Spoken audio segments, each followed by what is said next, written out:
Mel, thanks for stopping by. Well, thank you. So from our last conversation on Success Talks, we talked about the role that the 5-second rule plays in our brains. Yes. Our confidence and even our anxieties. Yes. So I know we covered a lot of ground in that interview. So I want to follow up on a few specific topics. So first, though, to recap, we explained the 5-second rule for us. Yes, real quick. It's super simple. It's going to sound kind of stupid. You can use it immediately once you hear it. The moment you have an instinct to act on a goal, or you know you should do something, but you feel yourself hesitate, just count backwards, 5, 4, 3, 2, 1. That'll switch the gears in your mind. It'll activate your prefrontal cortex. Boom, when you hit 1, go. There's a 5-second window between your instincts that change your life and your mind killing them. So it's critical that you learn how to wake up and take control in that moment. And you know, the 5-second rule is going to help you do that as a tool for change and for making powerful decisions. So you say that our brains are built to protect us from change and the scary things in life. Yes. But to hone on the point that these are our brains. So what does our body do in those instances when we're faced with those scary things in life? Well, so one of my favorite uses of the 5-second rule is to use it for mind control. And I say that with a complete straight face. Right. Not okay? So I used to be someone that suffered from tremendous anxiety. I took Zoloft for 20 years after panic attacks started in law school. And Zoloft was a wonderful drug for me to take. I kind of thought about anxiety a lot like, all right, if I were diabetic, I would take insulin. There's no shame in mental health. We've all got something going on. Take the drugs, stabilize your body, and get on with your life. And about 4 years ago, I started to wonder, and you know, this is a personal story, I started to wonder, could I use the 5-second rule to actually control my thoughts? Could I use it to cure myself of anxiety? Now, the answer is yes, you can, and yes, you should. But the reason why I was inspired to do this is because, like so many of you, I have kids. 2 of our 3 kids struggle with anxiety. We have a 17, a 16, and an 11-year-old. And for our 16 and our 11-year-old, right around the time they were 10, they both had these really acute moments of anxiety where they could no longer do sleepovers. They were limiting what they were doing. I mean, it's so sad when you see a little kid starting to edit their experiences in life because of their thoughts. Right. And so I thought about 4 years ago, okay, if I really want to help my kids deal with anxiety, maybe it's time for me, Mel Robbins, to come off of Zoloft and try this 5-second rule and learn everything that I can about neuroscience and anxiety and how it works and what it is and what it isn't and the connection between the feelings in your body and what your brain does, so that I can help my kids, right? Because it's it's not really fair if mom's on Zoloft going, oh, change your thoughts. Right. But if I teach myself how to deal with the worries and the panic and the anxiety that I used to struggle with, maybe I could help them. So here's what I did. First, you have to understand what anxiety is, and you have to understand the connection between worry, which is something we all do, and self-doubt, which is something we all do, and anxiety. So we all have a habit of worrying. And just for the sake of this conversation, habits are behaviors that you repeat when you're not paying attention. So believe it or not, it's not just nail biting or tapping a pencil. A habit is even when you back up your car in the morning, if you look over your right shoulder, that's a habit. It's behavior that's been automated in your brain. And worrying is a habit. Worrying is a pattern of thinking that you default to when you're not paying attention. When you're not paying attention, you're sitting in a meeting, it's very easy. Have you ever noticed how your thoughts just drift? And you start thinking about, oh my gosh, is my loved one okay? Oh, I wonder if I'm in trouble. Like you start immediately thinking and worrying, and we just kind of default there. And so the connection between worry and anxiety is close cousins. Anxiety is what happens when your habit of worrying spirals out of control. Your habit, it's just like drinking. You might start drinking casually, and if you don't get that habit in check, it can spiral out of control into an addiction. So what happens when you are anxious is that you not only start to worry, but your body starts to feel really anxious too. Your heart will race. You might start sweating. Your throat can get dry. You can get a pit in your stomach. And when you start to feel the physical sensations of worry and anxiety, and then you got your mind drifting over to something's going wrong, right, that is when you can start to really deal with anxiety. And if you have anxiety, you're not alone. They say that 30% of women suffer from anxiety at some point in their lives. I will tell you, I have been really startled by the number of men that come up to me at the end of speeches that I give as I'm on the corporate circuit giving, keynotes, that come up and say, do you have any more information about anxiety? Do you have any more information about anxiety? And 9 times out of 10, it's for them. And I think with all the rapid change in the world and technology and how much, in everybody's jobs things are innovating, there is a rise in this habit of worrying, the sense of a loss of control, and feeling anxious is very normal. So, we talked a little bit about, I believe that you can control your mind. It's important for you to foundationally understand that anxiety and worry are the same thing. It's just that your body starts to get agitated, and that's when we call worrying anxiety. And you can actually beat it. Now, the key is stabilizing your thoughts. And you can use the 5-second rule to do that. One other thing I want to explain to you, and this is something that I was just on with Dr. Oz on his syndicated talk show talking about, is this exact conversation. How do you use the 5-second rule to cure your anxiety, to control your emotions, to stop yourself from melting down? And here's something that you need to understand. First of all, when it comes to your body, in your body, there's no difference in your body between feeling excited and feeling anxious. No difference whatsoever. So what do you feel when you're excited about something? You're going to go to, who's somebody you would love to see in concert? Sting. Okay, Sting. So Sting is playing. You've got incredible tickets. You are standing right there at the stage. The music's starting. He's about to come on. What are you feeling in your body? Those butterflies, that kind of, the literal kind of flutter inside. Yes, exactly. And that we call excitement because you're there, you're going to see Sting, this is going to be amazing.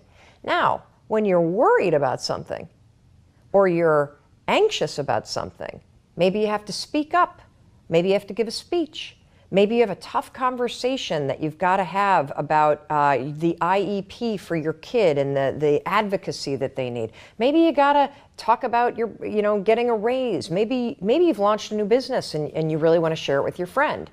Right before you're about to do that thing that you've never done, that you feel a little uncertain or a little insecure about, right? What does your body feel like?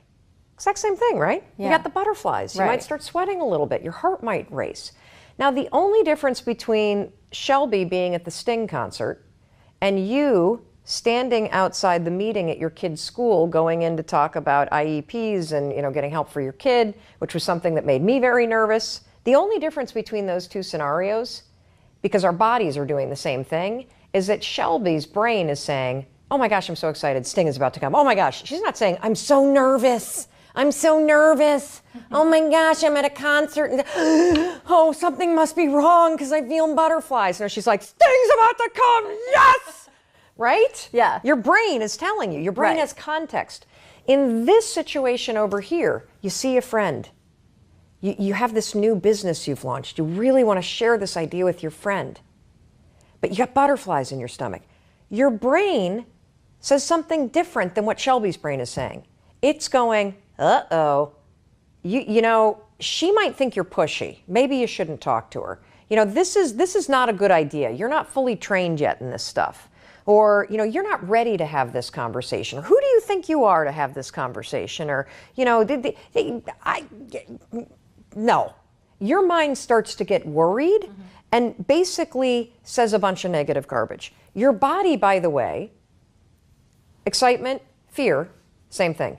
Excitement, anxiety, same thing. Excitement, uncertainty, same thing. Excitement, fear, exact same thing in your body. She's not afraid of Sting coming on stage, but her body is having all the same signals as if you were afraid of him. Seriously.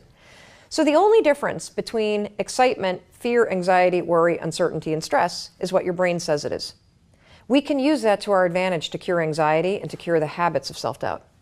Here's how you're going to do it. You're going to use the 5-second rule to trick your mind into thinking that you're excited instead of thinking thoughts that actually expand the nerves, the anxiousness, all that stuff. So you use the 5-second rule in combination with what we call an anchor thought. An anchor thought is a thought that makes you excited. It's a thought that makes you happy. It's a thought that will help you stabilize your brain.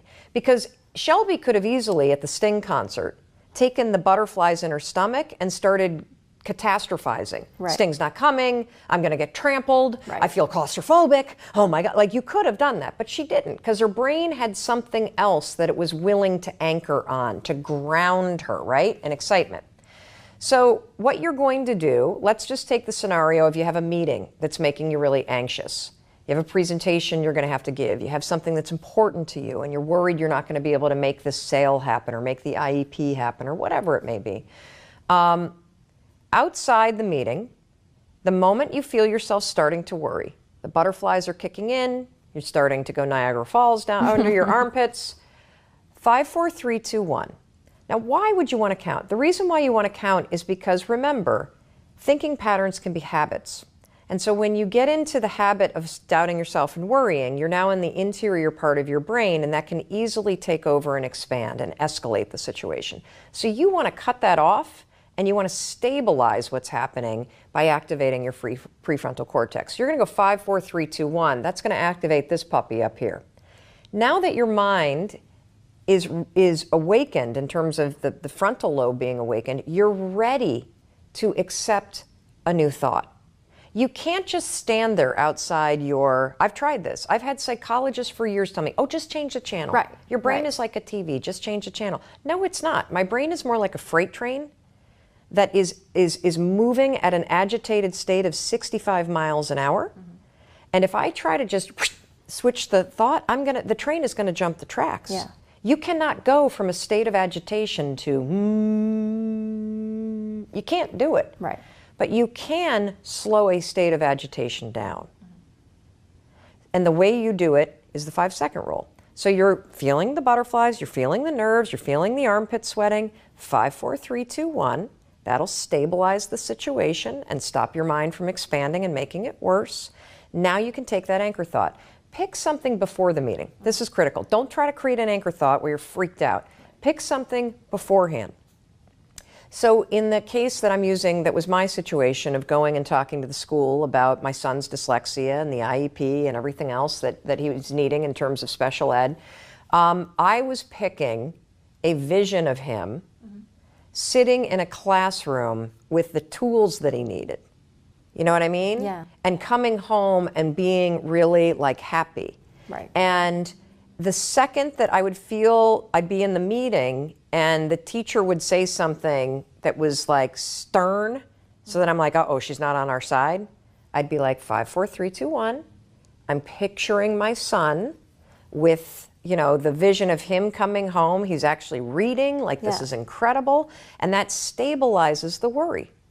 And so now I'm in control of my thoughts, and I haven't done what I used to do, which is the second I start feeling the pit in my stomach, my thoughts go catastrophic. They're not going to give him the services. My son is going to never read. He's going to be bullied. This is going to... Right. And now, by the way, if I would have allowed that to happen, when your mind starts to go worry and anxious, it hijacks your thinking capacity. They've done all these studies with brain capacity about what happens to your mind when you worry. And you actually cannot focus on anything else once it gets too big. Right. So using this technique, you'll be able to stay present in a meeting. You'll be able to stay present in a situation. You'll be able to stay present in a conversation or with another person or on a plane, so that you can control what you're thinking. And so I personally have used 5, 4, 3, 2, 1, marry it with an anchor thought to cure myself of anxiety. I haven't taken Zoloft in 4 years. I haven't had a panic attack. I don't even worry about anything. And this ties into confidence so tightly, because confidence is a skill, and it's a skill that you build. And you build it only one way. You cannot think your way to being more confident. You have to prove it to yourself through action. And the thing about confidence that's really interesting is that the more that you start to use it to stop worrying, you'll actually see yourself moving forward in your life. Using confidence to stop, using the 5-second rule okay. to stop worrying. Yeah. It's just a tool, that's all it is. Right. It's just a little tool that helps you wake up and, kind of take control and redirect your thoughts and really have power in the moment and power over your decisions. But there's a really important connection to confidence, because as you start to lower self-doubt and worry, right, you will actually be able to push yourself to take actions or to speak up when normally you wouldn't. When you see yourself taking those actions, and when you see yourself beating fear and your excuses, you build the skill of confidence. You're seeing yourself as the kind of person that you can rely on. And that is what confidence is. Confidence is not a personality trait. It's actually the ability to go from thought into action. So to trust yourself that you can do this, that, yes, that you're and, capable of yes, doing it. And I think it's even more than that. I think it's this idea that, because you might not trust yourself. Right. I think that confidence is the willingness to try, knowing that you'll either succeed or you'll survive. Right? You're going to either succeed or you're going to survive, but damn it, you're going to try. Right. And when you become the kind of person that has that mentality of, hey, I'll either survive this conversation, or I'm going to be successful. Yeah. But either way, I'm going to have it. That is the mental shift that will help you start to build the skill of confidence. And most people think that hey, confidence is a belief. It is, the more that you see yourself doing things and the more you build competency in something, you start to have less anxiety about it, right? So that's why you believe in yourself. Right. But for those of us that don't believe in ourselves, being told that confidence is believing in yourself, that is horrible advice, because you don't know what to do. Well, I don't believe in myself, so don't tell me confidence is believing in myself. I know I don't. Tell me how to build confidence. Right. Well, confidence is built one push at a time. Confidence is built by wrangling those thoughts that you have that stop you, tuning them down, 5, 4, 3, 2, 1, and pushing forward, knowing you'll succeed or you'll survive, but damn it, you're going to try. Well, I like that dichotomy between not succeed or fail, but succeed or survive. Correct. That this isn't, whatever you're scared of doing, one, the fact that you're scared of it shows that you're worried about it. And you're saying that worry is a habit. Yeah. You're used to going to worst case scenario in your Totally. mind. And that's, by the way, the worst case scenario is your brain's way to protect you from doing something that is uncertain or scary or new. So part of your wiring is that you're hardwired in your brain to, within an instant, go worst case scenario, because your brain is worried about things that are uncertain, scary, or new. So yes, it's a habit, and it's also a mechanism in your mind that is tricking you into staying safe. And so the key then to confidence, one, so you're saying that confidence it's not a trait, it's a skill. Yes. So implying that Let it me can prove be it to you. built, it Yes. can be practiced. Oh, absolutely. Let me prove it to you. If I told you right now that to list everybody in your life that makes you feel good about yourself, okay? Those are people that make you feel confident. Now list everybody in your life that when you're around them, you shrink. You feel a little uncomfortable. You feel a little on edge. You don't feel like you can trust them. Those are people that make you feel like insecure. So confidence there are certain areas of your life where you are confident. There's certain areas in your life where you're not confident. There are skills that you have, whether it's cooking or gardening or selling, or my husband is like the greatest guy on the planet with Excel. He can do anything on an Excel spreadsheet. And I can't do anything on an Excel spreadsheet. But so there are skills that you know you can do. You don't even have to think about it. You're not worried about having to do it. I'm that same way about public speaking. Don't even have to think about it. Don't even have to worry, because I've practiced it for so long. There are things that I'm terrible at, that I lack confidence in. But I could build confidence by practicing it. I could build confidence in myself around people that make me insecure if I were to study the triggers as to why I feel insecure. If I were to have conversations with those people, or if I were to become confident enough to distance myself. So your confidence is a skill set, like a muscle, that gets built based on experiences, based on the actions that you take, and it's something that's fully within your control and that can be worked on. And for women, oh my gosh, the number one factor in a woman's success is confidence. perceived confidence Yeah. more important than anything. More important than anything. So self-confidence or perceived confidence, are those different things? Very different things. So confidence, there are basically a couple different buckets of confidence. There's the internal mindset confidence that a lot of us don't have, that you can build as a skill through action. There is the competency confidence that comes through gaining by practicing competency. And then there is the external confidence that you project that other people perceive. Here's something that every single woman needs to know. Harvard Business School just wrote up about this study where they asked a ton of managers across different industries, what is the number one reason why you're not promoting your female, people that you're managing? Do you know what the manager said? Number one reason. I thought she lacked the confidence for the new role. Now here's the kicker. A kick in the gut, by the way, is that the managers were uncomfortable telling you, the woman, that she lacked confidence. Well, because they didn't want to be called sexist, and more importantly, they had no idea how to actually coach somebody into becoming more confident. If you're perceived as confident, you make more money, you advance faster, you have more satisfaction in what you're doing. And the thing that I want every single woman on the planet to understand is that confidence is not a personality trait. You can be extroverted and talk a lot and have zero belief in yourself. That's how I used to be. I used to be the loudmouth, bossy person that didn't believe a word that was coming out of my mouth, didn't like myself, none of it. There are tons of folks that are insecure, that it's uncomfortable to talk into a meeting. You're not lacking confidence, you believe in your ideas, you're lacking the courage to actually step out of your comfort zone. The one piece of advice that I want every single woman to know is that there are two kinds of work. There's visible work and there's invisible work. You only get credit for visible work. Visible work is how you behave in a meeting. That's a very, very important place to practice the skill of confidence.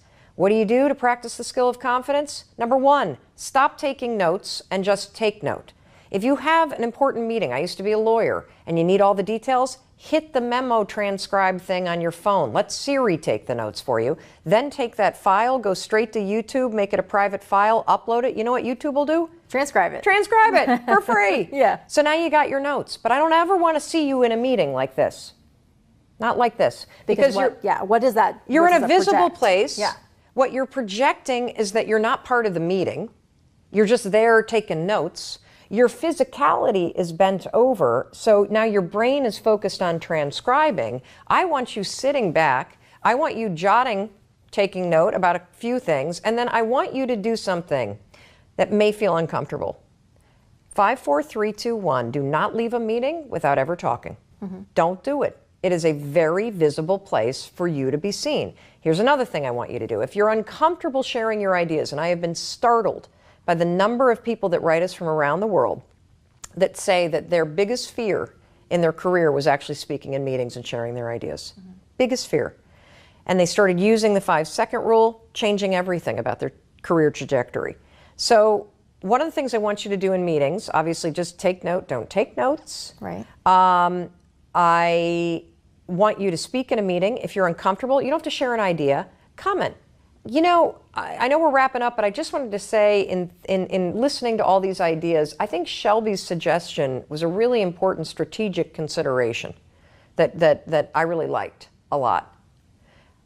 That's it. Now, did you pick up on one word that I used? No. Strategic. They have done studies. This is psycho research, because it'll make you really mad when you hear this. They've done studies where they coach women executives to use the word strategic in visible settings. Conversations with your bosses, how you behave in meetings, emails. Within 1 year of coaching women, just to say the stupid word, strategic, strategery. Strategery. Yes. The annual reviews and the remarks for how executives are perceived as strategic contributors jumps dramatically. Simply by using the word. Here's another thing to pay attention to. Your emails. Are they to the point? Do you have the confidence to write an email that is to the point, or do you ramble and go all over the place and the I thinks and explain yourself? So The most important thing that you can develop and work on for yourself, particularly for women, is the skill of confidence. Pay attention to visible versus invisible work.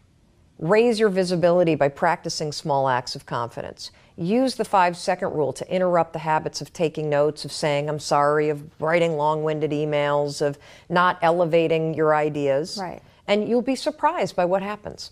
There's a lot here to talk about, and that's the thing. I wish we could go on for hours. Well, what's something that your success readers and your listeners what are some of the big issues? And I'll tell you how to use the 5-second rule to immediately, in combination with the latest research, to solve them.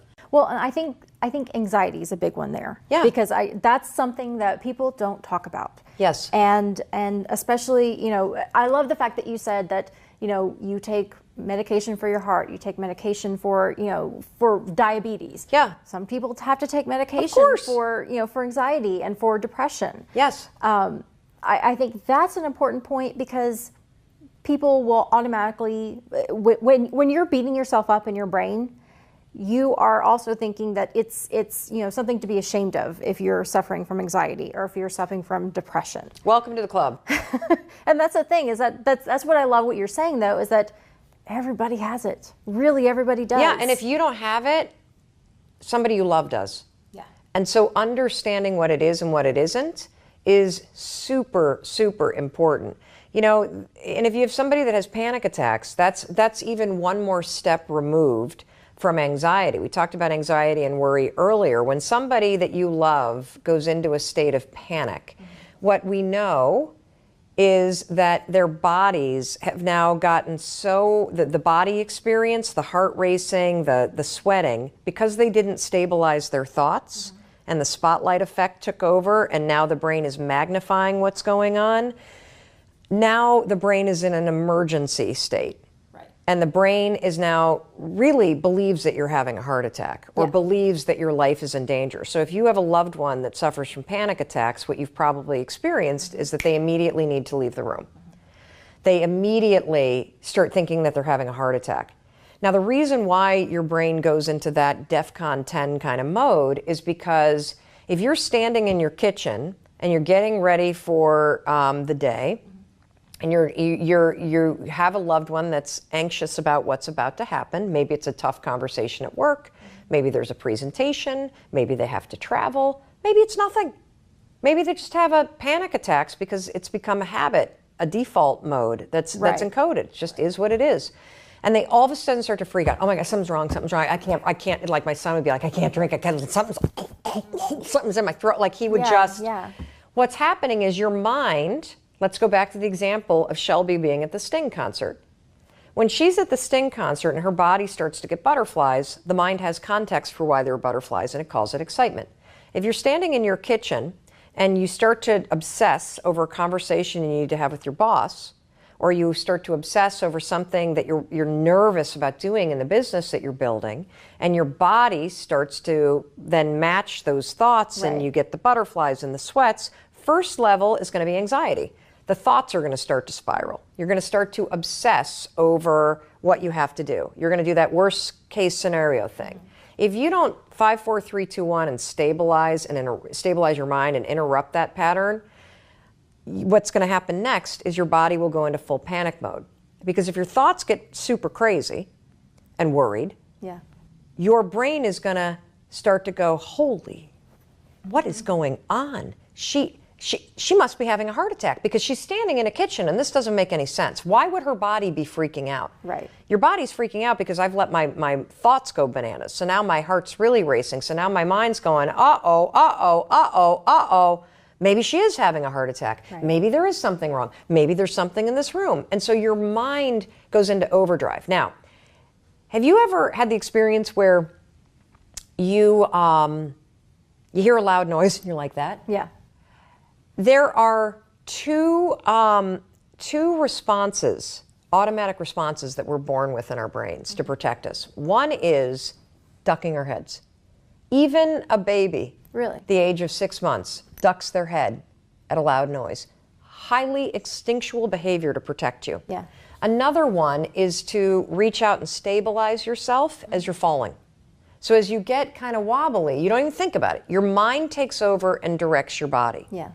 So if you develop a habit of anxiety and panic attacks, basically you're escalating everyday life concerns through this funnel from worry to anxiety, to the anxiety then escalating the body, to now your mind going, holy cow, I better protect them. Right. So that's why they get you out of the room. That's why you start to think you're dying, so that you'll get help. So that's why it's so important for you to start by addressing and fighting any worry that you have and redirecting your thoughts. If you start to struggle with anxiety, that's why it's so important to start using this strategy 5, 4, 3, 2, 1, now an anchor thought, to stabilize the thoughts. And if you have panic attacks, same thing, exact same thing. Now, it's going to be very hard to get somebody out of a panic attack. The best way to deal with a panic attack is to just sit with the person and say, and what else? And what else? Tell me what else you're worried about. Tell me, because if you can get all those thoughts out of the head. So tell them to verbalize all that stuff. Yes. Talk. And then slowly, and have them walk as they're doing it. Because the physicality of it kind of unwinds it. Yeah. And then, when they're just kind of buzzing, 5, 4, 3, 2, 1, now let's go to the anchor thought.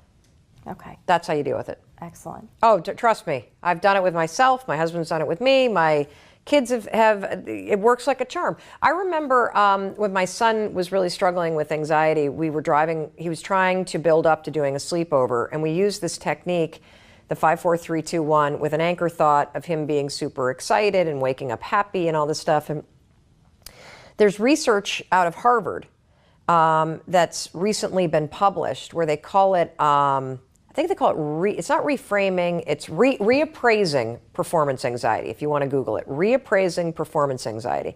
They did this test where they had people that were about to either run a race, sing in a karaoke contest, or take a test, use a strategy very similar to what I'm talking about. So right before you're about to take a test or run a race, we all have performance anxiety, right? So they trained kids in control groups. One control group would say, I'm excited. I'm excited to run this race. I'm excited to take this test. I'm excited to give this speech. The other group, they told them to just think positive thoughts without the I'm excited. Because remember what we talked about in the beginning. Shelby being at the Sting concert being excited, exact same body state as me standing outside a meeting for my dyslexic son's IEP. Butterflies, flutterflies. She's excited, I'm nervous. Yeah. So they had students before they were about to perform, track or whatever, or karaoke, I'm excited. In every single instance, every single one, they perform better. Why? Because by saying I'm excited, you give your mind context for the butterflies, and guess what else it does? It doesn't allow worry to hijack your mind, so you can actually now have your full prefrontal cortex to focus on performing, because you're not focused on managing all this garbage. Right. Works in study after study after study. Not only, you might not lose the jitters, but you gain control of your brain. Right. That's a huge thing right there. Terrific. Thank you so much, Mel, for joining us, and we'll talk soon. Thank you. Absolutely.